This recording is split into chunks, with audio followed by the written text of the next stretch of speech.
बहू, राजी बेटा, ये तुम्हारी नई माँ है। आओ इनके पाँव छुओ। ये क्या पापा जी, आपने मम्मी जी के होते हुए दूसरी शादी क्यों कर ली? राजीव देखो जरा अपने पापा जी को। पापा, आपको शर्म आनी चाहिए, शर्म। इस बुढ़ापे में आप मम्मी के होते सोते दूसरी शादी करके आ गए हो। हे भगवान, ये दिन देखने से पहले मैं मर क्यों नहीं गई? ये बुढ़ा छटिया गया है, मुझे यही दिन दिखा रहा है। शकुंतला, मैं कोई सठिया नहीं गया हूँ। मैंने इस उम्र में शादी करके सही फैसला लिया है। क्या कह रहे हो पापा? इस उम्र में शादी करके आपने सही फैसला लिया? पापा, आपने तो हमारी सारी इज्जत मिट्टी में मिला दी है, मिट्टी में। पापा शर्म करो, शर्म। पापा जी, अभी तो आपकी पोता पोती खिलाने की उम्र थी और आप मम्मी जी की सौतन उठा के लेके आ गए हो। छी पापा जी, छी। बहू, तुम लोग इस खुशी के मौके पे कैसी अनाप शनाप सी बातें कर रहे हो? तुम्हें तो हमारा स्वागत करना चाहिए। शकुंतला, जाओ आरती की थाली लेकर आओ। क्या कह रहे हो? आरती की थाली ले आओ? मेरा तो मन करता तुम दोनों को जूते से मारूं। शकुंतला, अपनी जुबान पे लगाम दो। तुम मेरी नई लेवली दुल्हन के सामने ऐसे कैसे बोल सकती हो? क्या कह रहे बुढ़ाओ?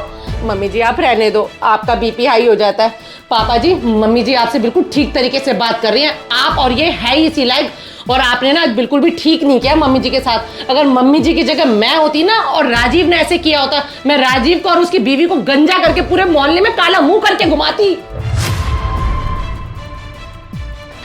पापा, आपने सिर्फ ना अपना ही सोचा है, हमारा नहीं सोचा। आपने इस उम्र में इतनी गंदी हरकत कर दी है, अब हम समाज में क्या मुंह दिखाएंगे? बेटा, तुझे तो समाज के पड़ी है। मेरी पिंकी बेटी क्या कहेगी? उसके ससुराल वाले क्या बोलेंगे कि उसका बूढ़ा बाप शादी करके लेके आया है?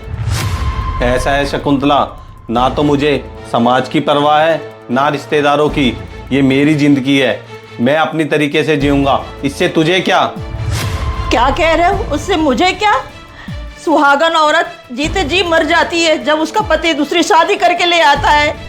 हाँ पापा जी, मम्मी जी बिल्कुल ठीक कह रही है। आपने मम्मी जी के होते हुए दूसरी शादी क्यों कर ली? आपको किस चीज की कमी थी? हमें इस बात का जवाब दे दो, आपने ऐसा किया ही क्यों है? बहू, तुम लोग जानना चाहते हो ना कि मैंने इस उम्र में दूसरी शादी की क्यों? इसके जिम्मेदार तुम लोग हो। मैं जब भी तुम्हारे पास आता था। डॉली, ये वाला होटल ठीक रहेगा। देखो यहाँ से पहाड़ों का व्यू कितना शानदार दिख रहा है, पूरा शिमला दिख रहा है डॉली यहाँ से। राजीव, ये वाला होटल बिल्कुल ठीक रहेगा। और मैंने ना आपके और मम्मी जी के सर्दियों के कपड़े रख लिए हैं, क्योंकि शिमला में ना ठंड बहुत होती है। बहू, बोलो पापा जी।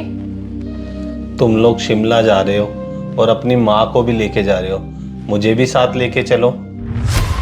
क्या पापा जी, आपको भी हम अपने साथ शिमला लेके चले? ना जी ना, हम तो अपने कानों को हाथ लगाते हैं। आपको शिमला ले जाएंगे ना तो हमारा भी ट्रिप खराब होगा, क्योंकि आपसे चला फिरा तो जाता नहीं है।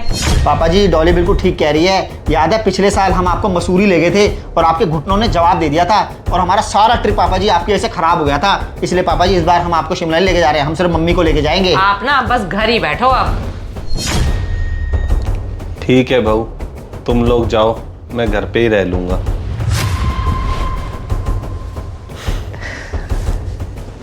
वैसे एक बात है राजीव, पापा जी ना घर पर ही अच्छे लगते हैं। हाँ डॉली, एक बंदा तो घर की चौकीदारी के लिए होना ही चाहिए। चलो जल्दी से रूम बुक कर दो होटल का। ठीक है, मैं कर देता हूँ। शकुंतला हर समय फोन में लगी रहती है, 2 घड़ी मुझसे भी बातें कर लिया कर। मैं क्या बात करूं आपसे? 40 साल हो गए आपसे बातें करते करते। मेरा मन नहीं करता आपसे बात करने के लिए। किसी और को ढूंढ लो। क्या मैं किसी और को ढूंढ लूं? चलो ठीक है, मैं किसी और को ढूंढ लेता हूं बात करने के लिए। हाँ, ढूंढ लेना।